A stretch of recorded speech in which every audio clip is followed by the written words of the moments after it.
Mudah luar biasa. Kalau udah ngomongin film itu pasti nggak jauh-jauh dari aktrisnya, aktornya, judul filmnya genrenya apa, terus diangkat dari novel atau bukan, ini filmnya itu sutradaranya juga siapa, soundtrack musiknya dan banyak lagi ya yang melatar belakangi sebuah film ini tuh jadi kayak luar biasa banget. Nah, di tanggal 30 Maret kemarin juga diperingati sebagai Hari Film Nasional kawan. Tentu ya, ini jadi momentum untuk kawan-kawan insan perfilman membuat sesuatu yang baru. Tentunya demi menyesuaikan keadaan. Apa kabar sih film-film dari negeri kita tercinta? Atau mungkin juga film-film dari Jakarta. Dulu saya ingat banget banyak festival-festival film.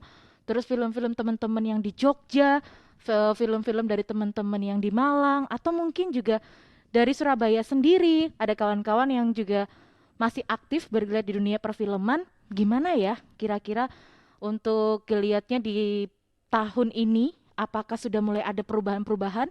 Udah mulai aktif syuting-syuting lagi nggak ya? Nah, tamu muda luar biasa saya malam hari ini dari kota tetangga. Beberapa hari atau beberapa minggu lalu saya udah ketemu dengan kawan-kawan dari luar pulau. Sekarang nyebrang deh ke kota tetangga. Dari kota Malang, di layar Zoom sudah hadir kawan saya ada Mas Novin Wibowo. Ini seorang founder dari Kreatif Raya Media. Mas Novin, selamat malam. Halo, selamat malam. Terdengar suara saya? Jelas banget. Ini kita Oke. kayak reuni sama Mas Novin jadinya ya.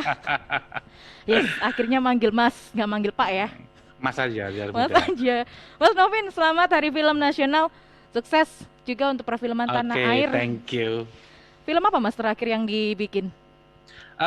Aku terakhir bikinin buat kementerian, ya, buat Kemendikbud, itu Mm-mm. bikinin series Keluarga Jendul. Jadi Keluarga Jendul. Keluarga Jendul itu series, 4 Heeh. series, yang kebetulan kementerian itu butuh sosialisasi melalui jalur film ya agar mudah diterima oleh masyarakat, dan ini film pendek sih, Hmm. series gitu.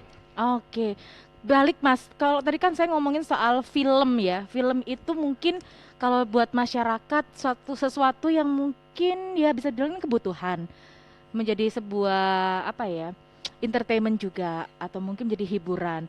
Di masa pandemi akhirnya film-film yang lama diulang lagi, ditayangkan lagi mungkin di layar kaca, ditayangkan lagi di beberapa platform untuk penayangan film-film berbayar yang berlangganan itu. Nah, sebetulnya apa kabar sih perfilman kita selama ya kurang lebih setahun ini apalagi sejak pandemi, Mas Novin? Sebenarnya kabarnya baik-baik aja sebenarnya Nanda ya. Artinya gini, sebenarnya karena layar bioskop itu nggak boleh dibuka Buka, ya selama pandemi, itu yang mengakibatkan tahun ini beberapa film yang harusnya tayang itu nggak bisa tayang di mm-mm. bioskop gitu ya. Tetapi produksi tetap berjalan, teman-teman saya yang di Jakarta, di Surabaya, di Malang tetap produksi film. Hanya memang untuk kebutuhan bioskop khususnya memang yang layar lebar itu kan dibatasi. Namun, nah ada namunnya ini, ada good news dari itu semua. Pandemi ini tidak semata-mata membawa kerugian karena selama pandemi ini justru yang naik itu platform digital. Betul. Film-film digital malah naik, ada new alternatif Mhm. film yang dahulu orang nonton hanya di bioskop, sekarang banyak sekali media-media baru semacam ya kalau sebut merek kayak Netflix, iFlix Mhm. dan kawan-kawannya yang saat ini malah menjadi bisnis model baru yang lagi naik daun sekarang, Nanda. Bahkan kalau seingat saya 29 Maret lah kemarin ini barusan aja juga salah satu kawan-kawan sineas juga itu bikin film vertikal pertama loh yang ada di Iya, platform TikTok kita kalau nggak salah tuh ya, betul itu XNY. The Antelope ya. Entelop ya.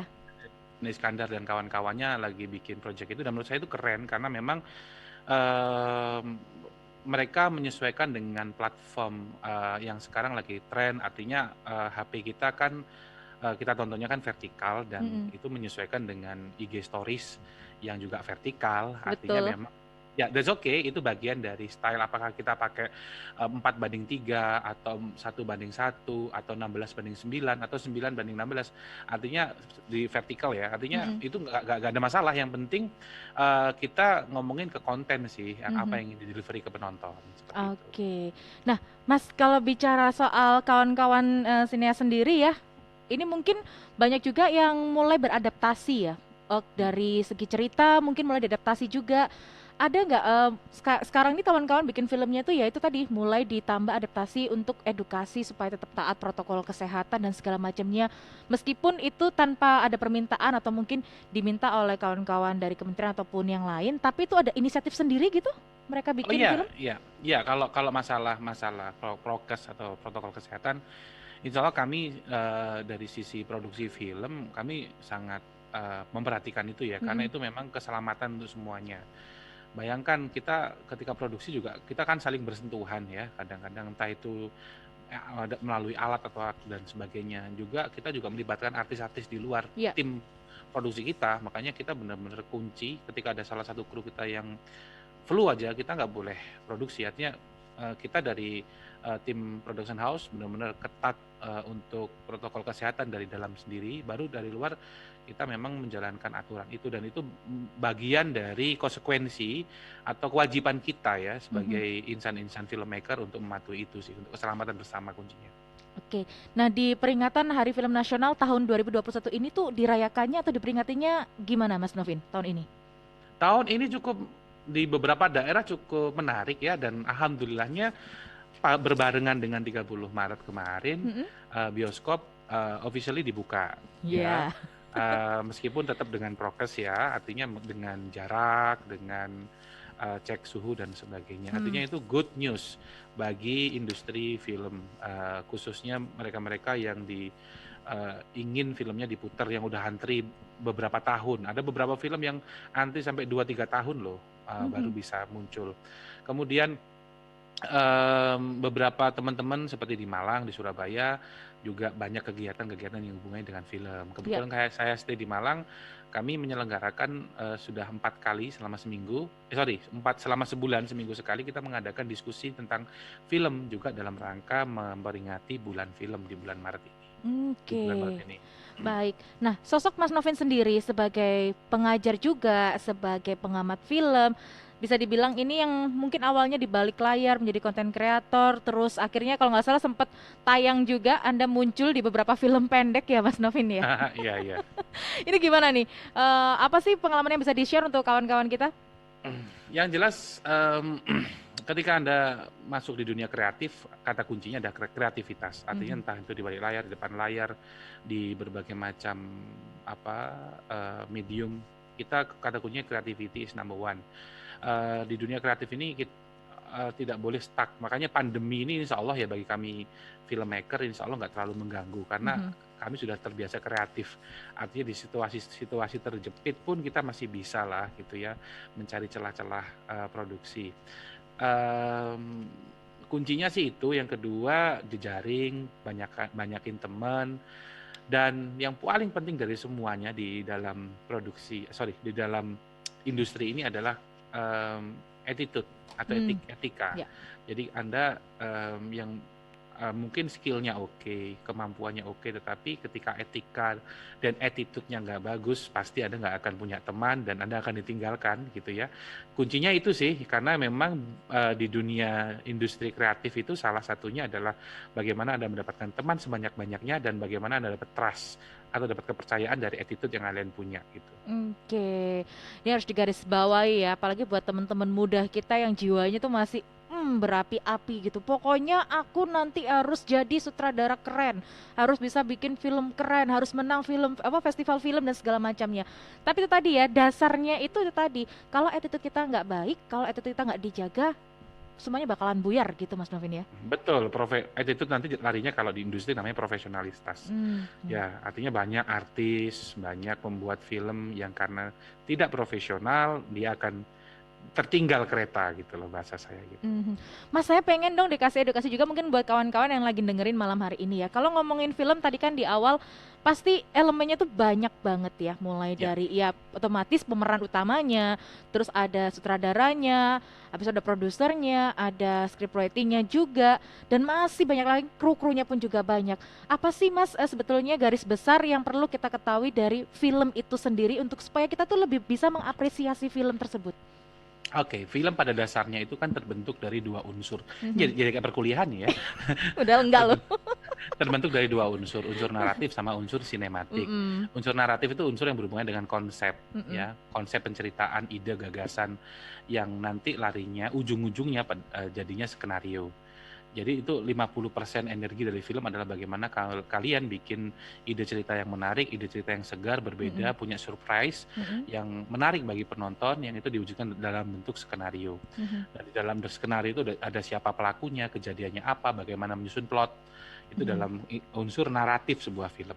Nah, sedangkan unsur yang kedua yang juga tidak kalah pentingnya adalah unsur sinematik. mhm, Itu hubungannya dengan mise en scene, sinematografi, suara dan editing. Itu adalah bagaimana cara kalian memvisualisasikan film kalian, baik itu dari secara visual maupun secara audio, mhm, dan disusun dengan editing yang baik. Artinya tanpa itu adalah medium atau delivery film kalian gitu. Artinya gini, ketika kalian udah punya cerita yang bagus tapi gambarnya jelek, suaranya noise, pasti nggak terdelivery dengan bagus. Berarti kan penting juga unsur itu. Tapi ada juga yang visualnya bagus, editingnya bagus, tapi ceritanya nggak dapet. Kan mhm. pernah nonton ya kayak gitu Ah, ya. iya iya. Berarti itu ceritanya nggak oke. Artinya Mhm, dalam film harus ada uh, apa ya, proporsi yang pas gitu, proporsinya yang pas antara unsur naratif dan unsur sinematik. Dan Anda yang bagi Anda yang akan bikin film, dua hal ini harus kuat gitu. Jangan hanya aspek sinematografinya aja, mhm, mentang-mentang punya kamera baru, mhm, kemudian bisa nyuting yang bagus, itu mhm, sudah disebut filmmaker. Film itu adalah gabungan dari semua unsur seni. Semua unsur seni. Misalnya sastra kawin sama film, itu jadi dalam bentuk skenario, jadi mhm, film-film sastra. Artistik juga bisa masuk, seni musik masuk, seni tari masuk, seni peran masuk, semua mhm. seni masuk di dalam film. Jadi film ini mewadahi semua unsur kesenian Sinanda, seperti itu. Oke, wah asik ya, makin asik untuk ngobrolnya. Mungkin juga ada kawan-kawan nih, kawan-kawan sinias di Surabaya ataupun juga sekitarnya atau dimanapun Anda berada saat ini, kawan-kawan muda saya, boleh dong kita ngobrol soal dunia perfilman juga sama narasumber saya malam hari ini, tamu saya malam hari ini di Muda Luar Biasa. Ada Mas Novin Wibowo, founder dari Kreatif Raya Media dan sekaligus juga pengamat film Universitas Muhammadiyah Malang. Flash News. Kasus penularan COVID-19 di Indonesia per hari ini bertambah 5.937 kasus. Tambahan ini kawan membuat jumlah total pasien terkonfirmasi 1.511.000-an lebih. Jawa Barat, provinsi dengan penambahan kasus COVID-19 tertinggi, disusul DKI Jakarta dan Banten.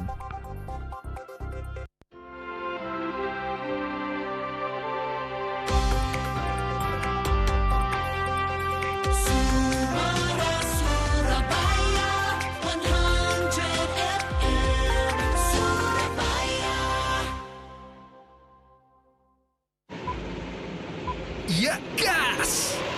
Wow, mantap nih! Terlihat dari IndyCar, tim Penske memimpin di depan. Oh, tipis banget, hanya terpaut 1 detik. BMW M4 mencoba merebut posisi. Siapa nih nyalip dengan kecepatan penuh? Ternyata jagoan Formula E, Nissan Gen2. Jangan senang dulu, bro. Tuh, Ford Mustang GT mengekor dengan sengit. Wah, ini dia. Ferrari dari Formula One berhasil melesat maju posisi terdepan. Hah, susah bener ngalahin lu, bro. Padahal dikit lagi menang tuh. Kan gue udah bilang, tanding lagi nggak nih? Seru bisa main pakai remote control. Isi Shell V-Power dan kumpulkan Shell Motorsports Collection. Mainkan mobilnya dengan Bluetooth Remote Control dari HP-mu. Dan rasakan serunya berlaga layaknya di arena balap. Kunjungi SPBU Shell terdekat sekarang. Persediaan terbatas. Syarat dan ketentuan berlaku. Info lebih lanjut, klik shell.co.id.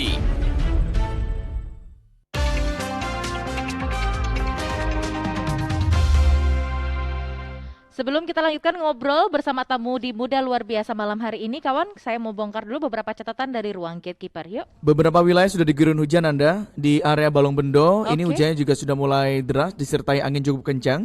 Pak Ibnu Abdillah ke Braun dan sekitarnya sudah mulai hujan juga. Oh, Petirnya lumayan kencang juga. Tadi mungkin Anda lihat di jendela ya. iya, petirnya udah mulai kelihatan banget dari studio. Udah mulai kelihatan banget di Surabaya Barat. Ibu Eli, selamat malam. Melaporkan cuaca di kawasan perumahan Citra Harmoni. Hujannya lumayan deras, geluduknya juga lumayan kencang. Ikut nih juga nih untuk listriknya padam. Oh, Wah itu dia, sepaket. di Citra Harmonis paket nih. Pak Saiful Anwar, sejak Rian sampai di Menganti Bringkang, hujannya lumayan deras, anginnya juga kencang. Hati-hati karena memang banyak jalan berlubang tuh yang tergenang air Nanda, khususnya untuk pengendara roda 2 ya. Ada Pak Yusuf, untuk saat ini di Tulangan Sidoarjo dan sekitarnya, hujannya lumayan deras, anginnya juga lumayan kencang. Pak Krian, Legundi, hujannya deras, jarak pandang terbatas cuma 30 meter. Untuk lalu lintasnya menuju tol Sumo padat. Bu Ani menanyakan informasi untuk listrik di Wonokromo. Ini padam sejak sore tadi, apakah ada gangguan atau seperti apa? Pak Rawu juga sama mengeluhkan di daerah Pulau Wonokromo listrik. Bu Erna, ini juga sama di Pulau Wonokromo. Oke, terima kasih Wahyu untuk informasinya. Kita balik lagi kawan ya ke narasumber kita untuk malam hari ini di Muda Luar Biasa. Saya sedang ngobrol bersama dengan Mas Novin Wibowo. Jadi beliau ini seorang founder dari Kreatif Raya Media dan juga founder dari Malang Cinematic School serta pengamat film Universitas Muhammadiyah Malang. Seorang pengajar juga ya. Mas Novin, kita masih ngobrolin soal film ya, terutama juga film di Indonesia, film kita sendiri, produksi dalam negeri, produksi anak-anak bangsa. Mas, kalau bicara soal film ya, pasti ada beberapa hal yang membuat kadang-kadang film kita kenapa sih banyak pertanyaan, kenapa sih kok jadi kalah tenar atau mungkin kalah bersaing kalau misalkan datang atau keluar kancah internasional. Banyak yang mungkin meragukan atau mungkin masih ada yang bilang soalnya film yang Indonesia tuh pasti ketebak banget alurnya atau segala macam. Padahal juga banyak yang bilang enggak lah, film kita tuh juga sebetulnya enggak kalah saing juga, daya jualnya, ceritanya itu pun sebetulnya juga sudah sangat menarik gitu Mas. Oke, sebenarnya kalau kita bilang bahwa film Indonesia itu kalah bersaing, enggak kok. Hanya memang tidak banyak film Indonesia yang berkancah di internasional. Artinya memang chance untuk kita keluar negeri untuk mempertarungkan film kita itu nggak banyak. Artinya memang ibarat kata atlet yang kita kirim ke sana nggak banyak, produk yang kita kirim keluar nggak banyak. Contoh film Marlina Pembunuh Tiga Babak, ya itu di Oscar juga dapat ini ya, dapat award banyak. Kemudian film pendek Perenjak ya itu juga dapat penghargaan yang luar biasa. The Raid itu menang di Midnight Toronto Short Film Festival, Midnight Toronto Film Festival di Kanada. Sebenarnya banyak sih kalau kita boleh bilang film-film kita, asalkan memang filmmaker punya kesadaran penuh bahwa film-film itu harus dibawa keluar gitu loh. Dan dunia saat ini tuh sedang menunggu film-film kita, seriously. Film-film Indonesia itu bagi orang luar negeri itu unik gitu. Saya cerita sedikit, saya pada tahun 2012 saya pernah ke Amerika bawa film-film Indonesia, ada sekitar 20-an film gitu ya saya bawa dan saya pertunjukkan di sana. Banyak mereka amazed terhadap perkembangan film di kita, terutama film-film pendek yang waktu itu saya bawa. Mereka amazed-nya adalah loh sudah bagus banget film Indonesia gitu loh. Nah, persoalannya adalah seberapa berani mental teman-teman di Indonesia ya khususnya, baik itu yang masih bergerak di film pendek maupun film panjang untuk mengirim film-film itu di banyak festival. Dan untuk festival di luar negeri menurut saya jauh lebih mudah daripada zaman saya dulu. Saya dulu ngirim film misalnya ke luar negeri itu harus lewat paket yang sangat mahal gitu. Sekarang ada platform seperti misalnya filmfreeway.com di internet tuh bisa ngirim di ratusan bahkan ribuan festival di dunia gitu loh. Artinya memang itu sih, dan menurut saya yang pesimis justru orang Indonesia sendiri gitu. Padahal di luar negeri kita sedang ditunggu karena bagi mereka film Indonesia itu unik, original, punya nilai yang berbeda dibanding film-film yang ada pada umumnya. Saya tuh pas lagi ngomong gini sama Mas Novin tuh inget loh, semoga saya nggak salah ya. Saya tuh pernah ditunjukin juga waktu itu, kalau nggak salah pemerannya Lola Amaria ya, yang dia jadi TKW. Oh iya. Itu sebenarnya juga sangat menarik sekali ya Mas ya. Itu juga hitungannya film pendek ya, bukan film durasi panjang gitu ya. Iya itu. Tapi apakah di Indonesia itu laku pasarnya gitu kan? Itu juga menjadi pertanyaan besar. Jadi mohon maaf ya, bahasa saya literasi orang Indonesia terhadap film-film yang berkualitas itu masih sangat rendah. Seringkali film-film yang berkualitas itu di dalam negeri tidak laku di bioskop hanya 1-2 hari. Tapi ketika dibawa ke luar negeri itu menang banyak sekali festival. Benar. Makanya harus ada dua pembedaan ya. Di Indonesia itu ada film for industry, ada film for art house atau untuk seni. Untuk seni dan untuk festival. Itu dua hal yang berbeda. Nah, itu yang menurut saya penonton di Indonesia itu harus diedukasi lebih ya. Akhirnya menghargai film itu bukan hanya sebagai produk konsumsi, tetapi ada produk seni dan aktualisasi di dalamnya. Itu sih Nanda. Jadi sebenarnya itu sih yang kuncinya itu, sehingga filmmaker itu akhirnya memproduksi film tidak karena tuntutan ekonomi, tetapi ada faktor eksistensi berkesenian gitu. Yes. Oke, Mas, saya pengen tahu juga nih alasan Mas Novin, atau mungkin pertama kali Mas Novin menyadari bahwa ternyata film ini memang yang Mas Novin pengen gitu. Setelah melewati beberapa tahap atau beberapa step, Mas baru sadar kalau kayaknya memang perfilman itu dunia saya gitu. Yang pertama, basically gini, film itu kan merepresentasikan kehidupan kita dan dikemas dengan kemasan tertentu, dan ini adalah medium komunikasi yang menurut saya hingga hari ini paling efektif ya, karena menyangkut dua unsur, ada unsur audio dan unsur visual, sehingga ini paling efektif, ada dua indera yang langsung dihajar gitu ya. Nah, kenapa kok saya tertarik di film? Karena banyak hal yang ada dalam ide dan otak saya itu kemudian bisa kita representasikan dalam film. Sejujurnya setiap manusia itu punya film di dalam otak, namanya theater of mind. Theater of mind. Kalau saya cerita ke Nanda gini-gini kan pasti Nanda punya bayangan tuh. Nah, itu namanya theater of mind. Nah, theater of mind ini kalau kita hanya melihat dari kacamata kita sebagai pribadi, ya kita hanya bisa membayangkan aja. Bayangkan apa yang kita bayangkan itu bisa kita visualisasikan gitu loh. Dan orang lain pada akhirnya bisa melihat apa yang kita bayangkan gitu. Dan itu uniknya film sih. Kalau dalam film fiksi ya, kita dalam tanda kutip itu menjadi Tuhan dari cerita itu sendiri, karena yang menentukan cerita kita, menentukan tokoh kita, tokoh ini kita pertemukan dengan tokoh lain akan menghasilkan konflik seperti apa, plot ceritanya seperti apa, dan akhirnya menciptakan suatu dramatisasi cerita yang seperti apa. Kalau film fiksi ya, itu kan di sana, sehingga kita bisa menciptakan representasi kehidupan yang baru gitu, yang bisa dinikmati oleh semua orang. Oke, Mas, ini tuh ada kawan yang, Mas Dani, terima kasih, selamat malam juga. Memantaunya lewat Suara Surabaya Mobile, selamat malam buat Mas Dani. Mas Dani ini nggak disampaikan dari mana, maksudnya dari kota mana ya, cuman pengen tahu aja, sudah berapa lama Mas Novin menggeluti dunia perfilman, dan terakhir apa sih yang bikin Mas Novin ini punya keresahan untuk perfilman tanah air? Asik. Keresahan loh, Mas. Keresahan. Ini jangan-jangan anak film nih sebenarnya Mas Dani. Kayaknya ya. Mungkin. Oke. Biasanya filmmaker itu dimulai dari keresahan gitu ya. Oke. Oke, pada dasarnya saya sudah kurang lebih sejak tahun 2002 ya kenal film. Kemudian saya tertarik masuk. Sebelumnya saya sudah berkesenian sih, seni musik, seni lukis, tapi kemudian masuk di film kok cocok gitu ya. 2002 saya start, sejak mediumnya masih video ya, video Betacam dengan alat-alat yang seperti itu, kemudian baru masuk digital sampai sekarang. Hal yang menurut saya resah, apa yang saya resah gitu ya, yang saya resah itu ketika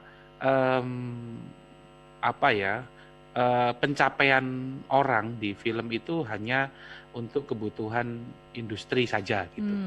Artinya bahwa film ini tidak hanya seputar nilai jual gitu, tetapi ada nilai guna. Saya sangat percaya bahwa film itu ada fungsi kebudayaan. Betul. Ada tujuan kebudayaan yang lebih luas. Kalau kita lihat dulu film digunakan oleh pemerintah untuk propaganda. Manapun ya, Amerika kalah sama Vietnam, akhirnya bikin film Rambo agar masyarakat Amerika tidak depresi karena kok kalah sih sama Vietnam gitu kan. Termasuk Indonesia juga pakai film sebagai medium propaganda. Artinya saya melihat ada strategi kebudayaan yang efektif dan efisien kalau kita bisa menggunakan film. Dan saya resah ketika orang tidak tahu fungsi film yang lain selain fungsi bisnis. Nah, itu sih menurut saya film ini bisa digunakan untuk fungsi-fungsi positif, dan semua bisa saat ini ya, semua bisa menjadi filmmaker atau content creator. Makanya gunakan tools atau alat ini untuk kebutuhan yang positif. Saya sangat resah juga kalau ini digunakan oleh anak-anak muda yang justru nyampah, toksik gitu ya, Mhm. yang pada akhirnya tidak ada nilai yang bagus untuk di-delivery ke orang gitu sih Nanda. Oke, Mas kalau bicara soal perfilman yang ya bisa dibilang ini sebetulnya dunia-dunia kreatif ya kan, banyak kawan-kawan kita yang sebenarnya kreativitasnya itu, wah kalau kata anak zaman sekarang ini, wah udah nggak ini, aduh bahasanya apa ya, nggak sopan nanti takutnya. Pokoknya udah nggak ngadi-ngadi lah, pokoknya banyak yang udah bikin yang bagus-bagus, udah banyak bikin yang dari kamera HP aja ini udah pada bisa gitu ya dibikin film. Tapi ternyata itu tadi Mas ya, karena mungkin tidak teredukasi dengan baik atau mungkin ya cuma sekedar hanya pengen booming atau sensasi aja atau mungkin hanya mengejar supaya viral. Akhirnya banyak ya beberapa anak-anak yang baru-baru belajar film akhirnya jadi kayak sombong, terlalu congkak, terus merasa dia tuh kayaknya udah jadi yang maha besar dan maha benar begitu ya. Ini sering kali ditemukan di dunia perfilman atau mungkin beberapa ya film-film yang akhirnya cuma jadi ajang. Ya ini lo punya aku, ini lo garapanku kayak gitu loh Mas. Sebenarnya nggak apa-apa sih Ndak, jadi semua orang punya fasenya memang. Mhm. Mungkin saya dulu ketika belajar mungkin ya seperti itu awal-awal Hmm. gitu ya. Nanti ada fase di mana ketika ilmu itu terus bertambah, ya sebenarnya orang pada akhirnya dalam tanda kutip itu malu. Ilmu saya ternyata belum seberapa ya jika dibandingkan dengan yang di atas, yang di atas, yang di atas. Hmm. Nah, tapi memang fase itu harus dilalui gitu ya. Apalagi sekarang ada medium pamer dalam tanda kutip melalui media sosial. Mhm. Dan itu nggak apa-apa, Anda semua yang sedang mulai bikin film, Anda boleh pamer. Artinya pamer itu nanti kan bisa dikritik oleh kawan, oh ini kurang ini nih, kurang ini, kurang ini, jadi bahan masukan, kemudian Anda bikin yang lebih bagus lagi. Itu nggak masalah sih. Em, yang jelas positif ya, artinya Mm-mm. memang yang Anda bikin konten ini positif dan punya impact positif. Saya sangat percaya satu hal gini Nanda, bikin film itu sama kayak kita amal jariah gitu, Oh, agak agama dikit ya. iya iya iya. Amal jariah, kalau kita yang delivery yang positif ke orang, orang akan nangkep positif selama dia Mm-mm. mendapatkan value positif untuk kehidupan dia sebagai bahan apa ya, reference dia dalam kehidupan sehari-hari. Kayaknya sih yang bikin film juga dapat pahala itu ya. Tapi itu sebaliknya, kalau konten itu negatif dan orang itu pada akhirnya jadi into reference dan orang bertindak sesuatu gara-gara film itu, ya yang bikin film juga dapat impact dalam tanda kutip dosanya gitu. Mhm. Makanya tanggung jawab pembuat film itu bukan hanya bagaimana kalian bikin film dan mendeliverinya, tetapi kalian masih punya tanggung jawab di konten yang Anda buat, Mhm. apakah ini positif atau negatif. Oke, Mas kita jeda sebentar ya untuk informasi ringkas. Nanti kita balik Oke. lagi. Ada Bu Ratna yang mau tanya nih sama Mas Novin. Sebentar ya Bu Ratna. Flash News. Pelita Jaya Bakri Jakarta masih jadi tim yang belum tertandingi di divisi merah Liga Basket Indonesia IBL 2021. Baru saja mengalahkan Pacific Caesar Surabaya 80-49. Skuad Oki Tamcelah itu baru memainkan 10 laga dengan catatan kemenangan 9-1 di posisi 2 di bawah Lovre Dewa United Surabaya.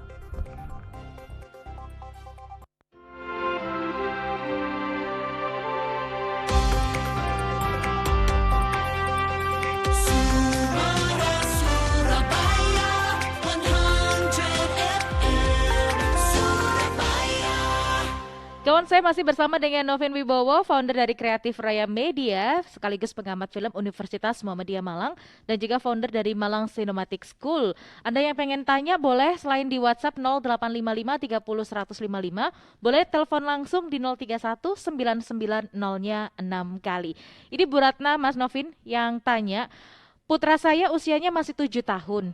Suka banget ngerekam-ngerekam pakai HP saya dan tiba-tiba saya menemukan satu file itu adalah rangkuman edit, gak tahu ngeditnya gimana, tapi jadi kayak film berdurasi 2 menit.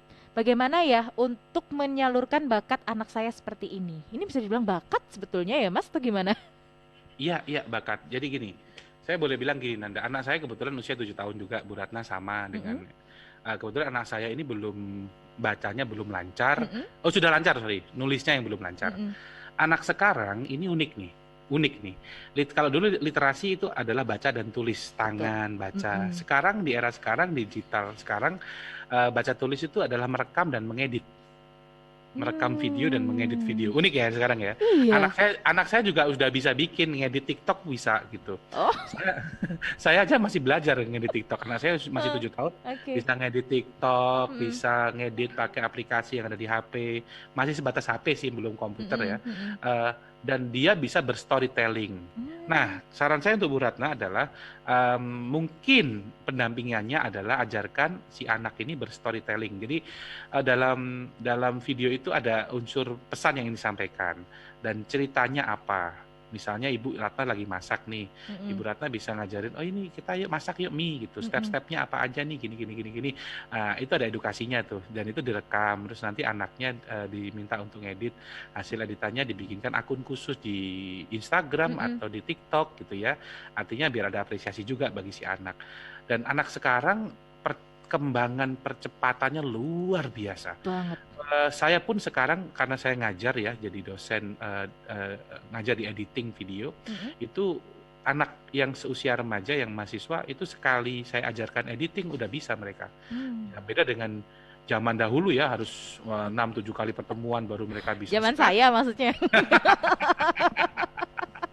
Sekarang 1 kali pertemuan udah bisa. Anak saya sendiri yang masih 7 tahun tuh hanya melihat saya ngedit, hanya melihat saya ini sudah langsung Ngerti bisa. gitu. Eranya udah beda, era digital mereka hidup langsung pegang HP. Mungkin sebelum bisa ngomong HP sudah dipegang, bisa Betul. geser gitu kan. Download aja udah, anak saya 4 tahun sudah bisa download gitu dan download aplikasi dan menggunakan aplikasi itu. Tinggal orang tuanya mengarahkan gitu aja sih, Nda. Bu Ratna, ini kayaknya memang harus jadi pendampingan khusus juga ya. Kalau memang udah ketahuan banget tuh ya, putranya memang suka ngerekam-rekam kayak gitu, bener nih. Mungkin mulai diajarin aja kayak, mama mau bikin mini atau mama mau masak, mau nggak ngerekam mama? Nah, Ya, itu kan asik ya. diarahkan ke yang positif. Saya yakin setelah itu otaknya berkembang untuk bisa bercerita gitu dan wah ini luar biasa. Kalau 7 tahun itu nanti bisa dikembangkan jadi filmmaker cilik. Nah, iya. Menarik tuh ya filmmaker cilik ya. Masih Menarik, anak-anak menarik. tuh. Kontennya anak-anak banget Iya, gitu. anak-anak. Karena kayaknya kita juga kurang konten anak-anak ya, Mas ya. Benar sekali. Wah, benar asik. sekali. Balik lagi nih, kalau masalah ngomongin konten film-film di Indonesia, sebetulnya rata-rata Indonesia ataupun juga para filmmakernya, mereka lebih senang menciptakan atau membuat film-film yang genre atau mungkin yang seperti apa sih? Ini unik nih. Ini beda fase, beda film. Apa namanya, Indonesia ini fasenya beda-beda. Tahun 90-an itu film, mohon maaf ya, banyak film-film panas. Oh ya, Sally Marcelina, Kiki Fatmala dan sebagainya. bener. Kemudian 2000-an awal itu ada apa dengan cinta, itu udah mulai film-film remaja nih bisa masuk nih gitu. Kemudian terus bergulir apa itu Petualangan Sherina, film anak masuk. Film anak. Kemudian Laskar Pelangi.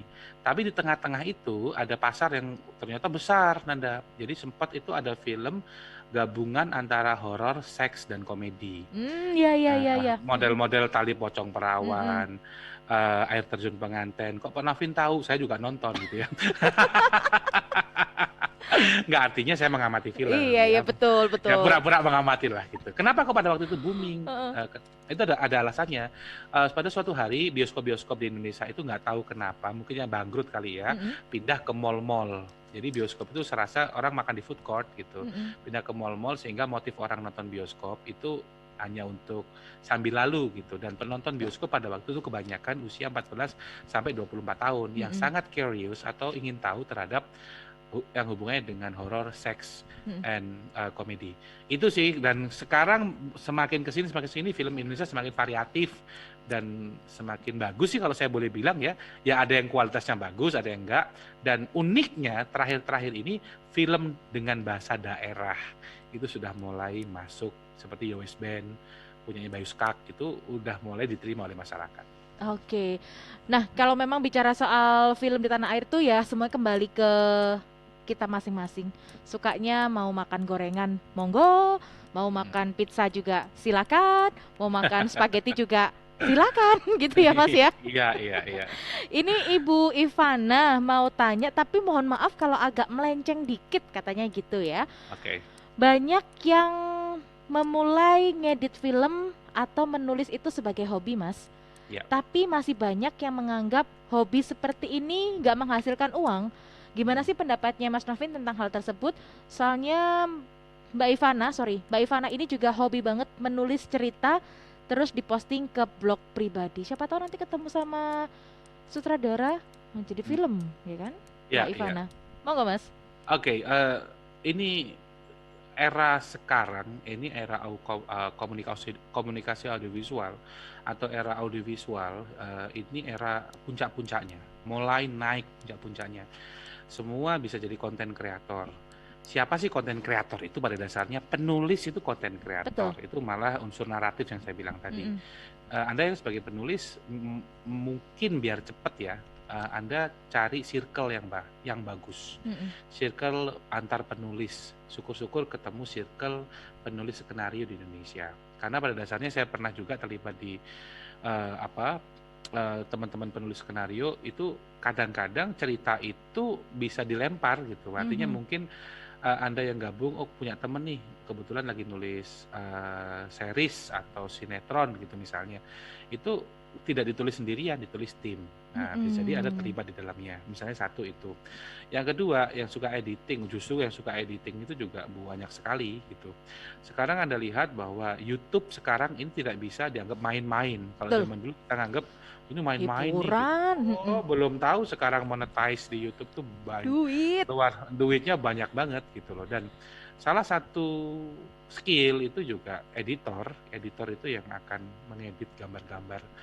Dan itu sih nanti mungkin ya kawinnya, dalam tanda kutip kawinnya, Mhm. orang-orang IT, orang-orang yang paham teknologi informasi dengan orang-orang yang paham di bidang video, konten kreator itu ketika mereka kawin, mereka akan menghasilkan, aku bisa bilang sih tambang-tambang digital di dunia kreatif gitu.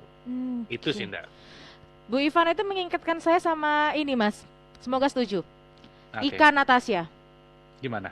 Ika Natasha ini setahu saya dia ini seorang novelis yang Ah, akhirnya filmnya dari tulisan-tulisannya, novel-novelnya itu difilmkan. Oke. Itu diperankan oleh Reza Rahadian juga, seperti apa namanya, Eleven itu juga 811, terus banyak juga beberapa film-filmnya dia kayak Arsitektur Love itu yang mungkin belakangan lagi banyak perbincangan juga, yang lagi nunggu tanggal tayangnya. Nah, Ah, Mbak Ivana mungkin siapa tahu bisa jadi kayak gitu ya, jadi penulis-penulis dulu, mungkin nulis cerita, jadi novelis, siapa tahu nanti difilmkan. menurut aku dipublish aja sih, dipublish, dikenalkan. Memang itu butuh proses. Hampir Mhm. semua penulis skenario, even itu Salman Aristo pun ya, yang sudah sangat hebat di Indonesia, itu juga butuh proses yang panjang. Betul. Tidak kemudian kita hobi, kita upload, kok gak ada yang calling ya. Mm-mm. Jangan-jangan circle-nya salah gitu.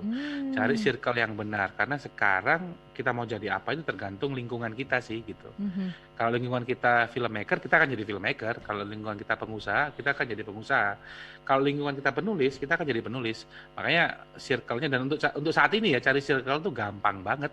Tinggal gabung di grup-grup kepenulisan, Mm-mm. ketemu nanti sama orang-orang yang passion-nya sama. Nah, oke. Nah, Mas Novin ini kalau boleh sharing juga sama kawan-kawan juga. Dari yang sudah Mas Novin lakukan, terus juga sampai saat ini, proses step by step-nya dan juga proses dari bikin satu film ke film yang lainnya, prestasi-prestasi apa aja sih yang menurut Mas Novin ini kayaknya ya ini adalah bukti dari karya saya. Em, saya pernah bikin film pendek sih, yang kebanyakan yang saya dapat prestasi film pendek itu ada film saya dulu judulnya Layar Kacau, itu film yang mendapat banyak sekali penghargaan. Salah satunya pernah juara satu di suatu film festival, kemudian pernah masuk di dalam nominasi film pendek di FFI, Mm-mm. kemudian pernah juara di Kemenpora Film Festival. Terus ada beberapa juara pada waktu itu di film pendek saya itu. Eh, Awalnya nggak pede Nanda, film itu Mm-mm. sempat kurang lebih setahun ya saya nggak apa-apain karena saya nggak pede. Akhirnya saya keluarkan dari lemari untuk saya ikutkan festival, dan ternyata rezekinya banyak gitu. Kemudian saya bikin film pendek, film dokumenter agak Mm-mm. panjang, itu itu tentang judulnya Presiden Singkong. Film itu menang di Festival Film Nusantara. Itu juga nggak sengaja, itu kemudian dapat penghargaan dari Kementerian Pendidikan dan Kebudayaan. Mm-mm. Itu juga nggak sengaja. Artinya Eh, dan beberapa film-film saya yang lain di beberapa festival juga mendapatkan beberapa nominasi. Artinya bahwa memang ada faktor lucky ya di dalam produksi film. Ketika kita mendapatkan, tapi penghargaan itu bukan segalanya sih menurut saya. Yang paling penting ini kita tetap terus bisa berkarya dan kita puas terhadap karya yang kita bikin. Saya takutnya teman-teman berkarya terus tidak dapat penghargaan terus menyerah gitu. Enggak. Artinya memang kita harus terus berkarya dan kita bisa menyampaikan sesuatu dari apa yang kita buat ke orang lain seperti itu. Oke, Mas, kalau punya harapan ya, apa sih yang saat ini mungkin selain project yang lagi digarap, harapan Mas Novin sendiri gitu untuk bikin film yang mungkin masih belum terwujud atau mungkin masih ongoing? Saya kebetulan ini concern 4 tahun terakhir itu di film-film anak. Film-film anak saya kebetulan punya project ya di kampus praktikum produksi film. Itu sebelumnya kita ada project-project film-film anak dan lokal gitu ya, anak dan lokal. Kenapa kok saya fokus di film anak? Karena film anak itu konten yang saat ini mulai langka. Anak-anak dewasa sebelum waktunya, dan itu tanggung jawab siapa? Menurut saya tanggung jawab si konten kreator sih. Jangan-jangan memang nggak ada konten anak gitu. Anak-anak dipaksa dewasa sebelum waktunya sehingga secara mental mereka belum siap terhadap perubahan-perubahan psikologis misalnya. Nah, film anak dan apalagi yang lokal itu menarik karena anak-anak ini satu dalam proses produksinya saya juga melibatkan anak-anak gitu loh. Total kita udah bikin kurang lebih 50 film untuk anak-anak dan ya kita punya event tahunan namanya Pesta Film Anak di Malang kita putar dan kita juga ada roadshow. Kebetulan kita dapat bantuan mobil bioskop keliling kampus ya, UMM dapat bantuan yang itu bisa kami pakai untuk roadshow dari kampung ke kampung. Nobar sebelum pandemi itu kami rutin sekali, seminggu 2 minggu sekali akan nobar di kampung-kampung yang kita kumpulkan semua anak-anak kampung untuk nonton, dan bayangkan mereka tuh seneng banget nonton film-film anak gitu loh. Itu yang celung yang kurang ya selama ini, karena anak-anak mohon maaf nih belum apa-apa udah nontonnya dewasa, apalagi YouTube nggak terfilter, itu juga bahaya. Itu sih semangatku yang hingga hari ini pengen banget produksi film-film anak sih gitu. Wah, mantap ya. Apalagi kalau misalkan zaman sekarang lagi tren kan nontonnya ini ya, bioskop-bioskop apa namanya, drive-in gitu kan ya kan? Drive-in, Iya kan? Ya siapa tahu nanti kan giliran ada satu ketika ada masa diaktifkan lagi tuh Mas Novin ya. Tapi nontonnya nanti drive-in gitu, dibikin di kayak lapangan bola gitu. Nanti harus ngajak mama papanya supaya mama papanya juga teredukasi, Mas. Iya, di luar negeri itu ciri negara beradab itu ketika konten anak atau media ramah anak itu tinggi. Jadi kuncinya itu sih. Beberapa negara-negara maju itu mereka memang khusus ada konten khusus untuk anak. Dan itu nontonnya harus bareng keluarga sih memang Harus. Itu karena orang tua itu akan bercerita tentang masa kecilnya, tentang apa gitu. Jujur anak-anak sekarang tuh kehilangan masa kecil, kehilangan bermain, kehilangan lahan-lahan, kehilangan konten, dan itu tanggung jawab kita semua karena anak itu investasi sih bagi kita gitu. Dimulai dari mungkin edukasi yang terdekat lewat film ini, kenapa enggak gitu Mas ya? Iya, film itu medium yang paling gampang dicerna gitu. Daripada orang tuanya cerita, tonton film ini dan si anak akan dapat value dari film ini. Dan syukur-syukur lokal loh, karena kita jujur hingga hari ini kita mulai kehilangan lokalitas kita. Anak saya aja sekarang PR saya terbesar adalah ngajari bahasa Jawa gitu. Iya. Karena betul. dia Bahasa ibu. bisanya bahasa Indonesia sama bahasa Inggris, bayangkan bisa 7 tahun bisa bahasa Inggris. Jawa nggak bisa. Ini PR saya sekarang. Gitu. Dan mungkin PR Bapak Ibu semua yang sekarang mendengarkan radio ini gitu. Dan juga para orang tua muda ya, para orang tua muda ini kayaknya punya PR berat juga. Mas bentar ya, nanti ke segmen berikutnya saya geser dulu untuk informasi ringkas dulu sejenak. Flash News.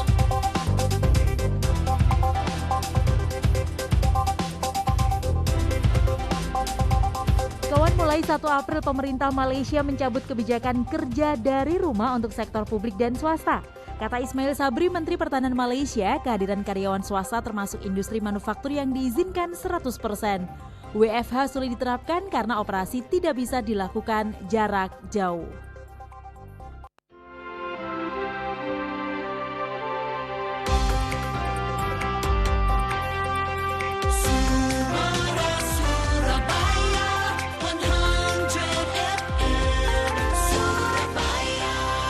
Kawan, ini adalah segmen terakhir saya ngobrol untuk Muda Luar Biasa malam hari ini bersama dengan tamu saya, ada Mas Novin Wibowo, founder dari Kreatif Raya Media, sekaligus juga pengamat film di Universitas Muhammadiyah Malang, dan juga founder dari Malang Cinematic School. Mas, di Malang Cinematic School ini ada kelas buat anak-anak juga nggak? Oke. Sebenarnya ada. Jadi Malang Cinematic School ini kita sebelumnya konsepnya roadshow ya, roadshow dari sekolah ke sekolah. Tapi memang tentatif sekali. Jujur, saya sedang membagi waktu dengan kesibukan saya di kampus. Ini sekarang kami sedang menyiapkan platform. Untungnya ada pandemi. Nah, ini pandemi ini menguntungkan bagi saya karena saya akhirnya terbuka wacana bahwa saya nggak harus datang dari satu tempat ke tempat yang lain gitu. Saya sekarang sedang mendevelop suatu website khusus untuk online. Jadi nanti ke depan memang ada kelas untuk anak, untuk basic gitu ya. Dan Malang Cinematic School ini memang didesain untuk kelas-kelas kreatif dengan berbagai macam level. Ini masih dalam proses, Indah, karena memang ini harus ada proses izin ke pendidikan luar sekolah macam-macam. Ini masih dalam proses karena memang sempat kami run ya dari sekolah ke sekolah, dan pada akhirnya insya Allah sih doain aja Ndak, ini proses website, proses kelas yang online ini akan berjalan selama pandemi ya, tapi tidak menutup kemungkinan nanti setelah pandemi kita akan ada roadshow dari satu tempat ke tempat yang lain seperti itu. Amin, semoga benar-benar terwujud nih Mas Novin, supaya makin banyak lagi nanti ya sinias-sinias muda di luar sana yang berani unjuk gigi dan makin bisa mengedukasi. Mas, saya pengen tahu juga ciri khas apa sih dari perfilman Indonesia tuh yang mungkin berbeda sama negara-negara lain? Indonesia itu punya culture yang sangat beragam. Indonesia itu ada gap yang menarik antara banyak sisi. Ya kalau misalnya banyak sisi deh gitu. Artinya ketika kita bercerita tentang Indonesia dalam satu shot gambar aja itu bisa menceritakan banyak hal. Hingga hari ini Indonesia kaya dengan sejarah, Ndak. Kaya dengan sejarah, kaya tentang pengaruh-pengaruh yang datang di Indonesia. Indonesia dipengaruhi oleh budaya Arab, budaya India, budaya apapun masuk di Indonesia dan menghasilkan subkultur yang menarik gitu loh. Nah, ketika ini diceritakan di dalam suatu cerita film, ini menarik karena Indonesia itu bukan homogen, Indonesia itu heterogen. Kalau kamu ganti kecamatan aja atau ganti desa aja ada cerita yang menarik di tempat itu. Nah, ya itu yang menarik di Indonesia. Every single person, every single area itu menarik untuk ceritakan. Oke, Mas, ini ada satu penanya juga. Ini menarik banget dari Pak Sigit. Selamat malam, Pak Sigit. Mas apa Pak ya nih ya? Mas aja deh. Mas Sigit ini bilang, kapan ya Indonesia itu bisa menampilkan Disney? Like a Disney. Disney punya banyak cerita untuk anak dan juga menarik. Indonesia juga punya banyak cerita rakyat menarik. Saya teringat Raya yang berlatar belakang Asia, kenapa nggak diolah atau dibuat sama filmmaker Indonesia? Silakan Mas.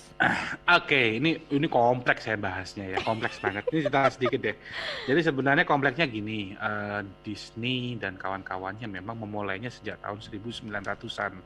Ya mulai dari Mickey Mouse, seekor tikus digambar, kemudian itu ditawarkan tolak berkali-kali, pada akhirnya jadilah karakter Disney yang kemudian berkembang menjadi berbagai macam. Dan dia ekspansi tidak hanya film kartun tetapi akhirnya jadi tempat wisata, jadi macam-macam lah ya.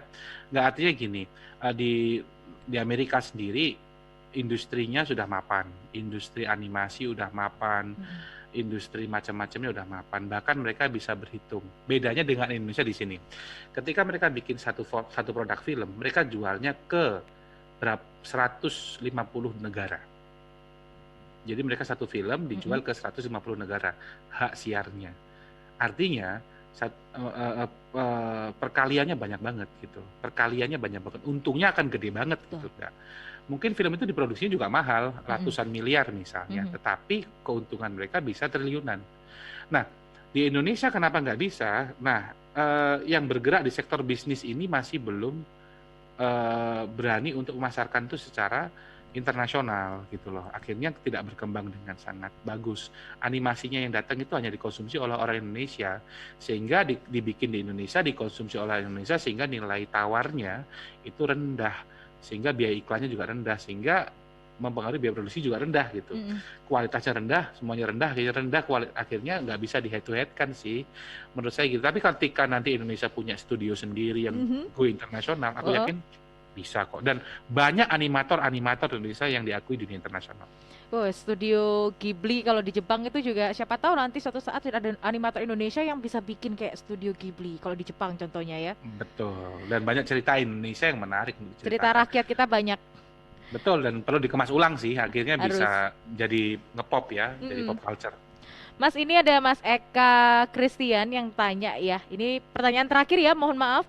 Jadi Ya. Mas Eka ini nanya, apakah podcast itu bisa jadiin film, Mas? Kalau bisa, gimana ya cara ngolahnya? Lagi booming ya podcast. Bisa aja sih sebenarnya kalau itu jadi film itu asalkan mediumnya audiovisual gitu. Ini sudah medium audiovisual nih. Ini kita jadi film ntar lagi. Tapi asalkan dalam ada cerita di dalamnya. Betul. Dalam cerita itu kalau kita pakai struktur 3 babak itu ada namanya setup, confrontation, sama conclusion. Apa itu? Setup dimulai dari perkenalan, confrontation dimulai ada konflik, ada krisis, ada klimaks, kemudian diakhiri dengan penyelesaian. Siapa tahu kita bikin podcast nih hari ini kita mulai dari saling kenal, kemudian kita misalnya saling suka gitu ya, terus ada konflik, ternyata kamu punya pacar ini, jadi cerita itu pada akhirnya kan. Dengan podcast seperti ini bisa jadi story gitu, asalkan ada cerita yang menarik di dalam podcast kita hari ini gitu misalnya, sangat bisa gitu. Mungkin latar belakangnya ketika ngepodcast di kamar kayak gitu kan, sekarang lagi happening gitu ya Mas ya. Di Theater of May-nya langsung jalan gitu kan pasti. Ngepodcast di kamar, mau genre apa? Oh, genre horor. Ternyata dia podcastan sama hantu. Bisa kan jadi itu. Mau genre komedi, ternyata isinya lawak semua di sana. Ide dasarnya dari podcast sangat possible banget untuk dieksekusi sebenarnya. Mas Eka, selamat mencoba ya. Silahkan kalau mungkin memang pengen menjadikan podcast ini menjadi sebuah film. Saya punya challenge buat Mas Novin ya. Jadi challenge-nya karena Mas Novin ini juga pernah menulis skenarionya, pernah jadi sutradara juga, bermain peran juga. Challenge-nya adalah ini langsung ya. Jadi challenge-nya Mas Novin bikin film dari talk show kita berdua ini. Judul filmnya apa? Kita berdua perannya, aktor dan aktrisnya ya. Kita sebagai siapa? Bagaimana untuk alur ceritanya? Silakan Mas Novin. Apa judul film kita nih? Judulnya Pertemuan yang Tak Terduga. Oke. Ini cerita tentang seorang mantan mahasiswa dan dosennya yang sudah kurang lebih 11 tahun nggak bertemu dan finally dipertemukan di momen ini. Hanya pada pertemuan ini menarik ya. Hanya mungkin dulu pernah terjadi kisah masa lalu. Wes. Dapat nilai C maksudnya. Kisah masa lalu gitu. Namun pada akhirnya karena situasinya tidak memungkinkan ya, ada batas di antara mereka berdua gitu. Dan akhirnya tidak bisa dilanjutkan gitu ya. Karena ini perempuannya bercadar ternyata. Harus taruhan. Ending closing-nya nanti tangannya gini ya. Aisyah, buka cadarmu. Mas Novin, thank you so much ya. Terakhir 1 menit terakhir untuk closing kita, silakan pesan Mas Novin untuk seluruh kawan-kawan di luar sana, baik itu sinemas ataupun juga teman-teman yang baru mengenal dunia perfilman, silakan pesannya apa? Pesan saya untuk semuanya di luar sana bahwasannya film hingga hari ini merupakan media populer atau media yang paling populer. Karena mengandung 2 unsur audio dan visual. Anda yang saat ini punya mediumnya, ini sekarang siapapun bisa jadi filmmaker. Ya, Anda bisa membuat konten-konten apapun, asalkan positif, asalkan punya nilai yang bisa bermanfaat bagi orang lain. Saran saya adalah manfaatkan video ini untuk membuat konten-konten yang menarik, konten-konten yang atraktif, konten-konten yang bisa mendelivery perasaan Anda. Karena menurut saya film itu ada singkatannya, Nanda. Apa tuh? Film itu singkatannya adalah feel. Film harus berdasarkan perasaan. Oke. Dari perasaanku ke perasaanmu gitu ya. Mhm. I-nya film, feel ya. Mhm. I-nya adalah imagination. From Imagination. your imagination kemudian jadilah suatu film. Mhm. L-nya adalah language. Film itu adalah bahasa. Mhm. Bahasa apa? Ya bahasa melalui medium audiovisual ya Mhm. tentunya, dan melalui film akhirnya kamu bisa nyampe apa yang saya inginkan gitu kan. Dan dari feel, imagination, and language, finally film akan menjadi magic. M-nya Magic. adalah magic. Magic itu apa? Bikin orang nangis, bikin orang terinspirasi, bikin orang termotivasi, bikin orang ketakutan kalau itu horor. Nah, artinya ada fungsi magic di dalamnya. Bagaimana Anda nanti ketika bikin film, film digunakan untuk menyampaikan perasaan Anda, imajinasi Anda, gunakan itu untuk Anda untuk berbahasa, dan you can get your magic from your film. That's all. Thank you so much Mas Novin, semoga kita bisa bertemu. Siapa tahu nanti bisa bikin film bareng, mau bikinin film buat teman-teman kru SS yang sering kehilangan boleh. menemukan mobil hilang. Nah, kan gimana atraktifnya teman-teman gatekeeper kami. Wah, keren itu. Aku serius aku pernah menyaksikan banget, itu keren banget. Kita kayak bikin film itu ya, film-film Keren, gatekeepernya Suara Surabaya. Keren. Panic Room. Panic Room, thank you. Mas Novin, terima kasih waktunya malam hari ini. Sukses selalu untuk semua Oke. proyek-proyeknya. Sampai ketemu Mas. Thank you semuanya. Dadah. Selamat malam. Terima kasih kawan, saya kembali ke ruang gatekeeper.